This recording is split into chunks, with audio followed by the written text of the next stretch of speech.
টাকা পেয়েছেন, আমি সত্যি জানতে চাই এই টাকাটা নিয়ে আমরা কি করব বলুন তো? দেবনাথ, শেখর রঞ্জন দেবনাথ কি করবেন? আর কারোর তো বিয়ে দেওয়ার নেই, না কারোর জন্য গয়না কেনার নেই, কারোর জন্য বাড়ি বুক করা, ক্যাটারার, ডেকোরেটর কিচ্ছু করার নেই, কারোর জন্য আলাদা করে পড়াশোনা করানোর কিছু নেই।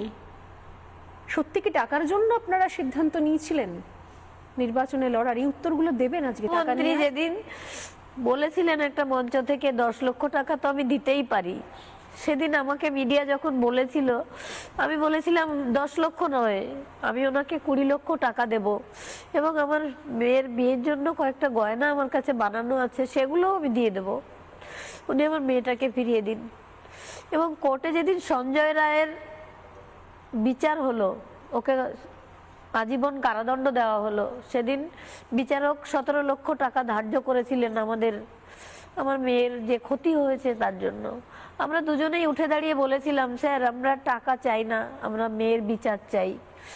তারপরেও অনেক অফার এসেছে আপনার টাকা নিতে, কিন্তু কোনো টাকা পয়সা আমরা কারো কাছ থেকে চাই না। আমার মেয়ে যা রেখে গেছে এবং আমরা যা আছে, আমরা দুজনের রীতি কিছুই লাগবে না আমাদের। সারাদিন যদি রান্নাও না করি, কেউ বলে না মা কি রান্না করেছো, খিদে পেয়েছে, সেই মানুষের কি কিছু প্রয়োজন হয়?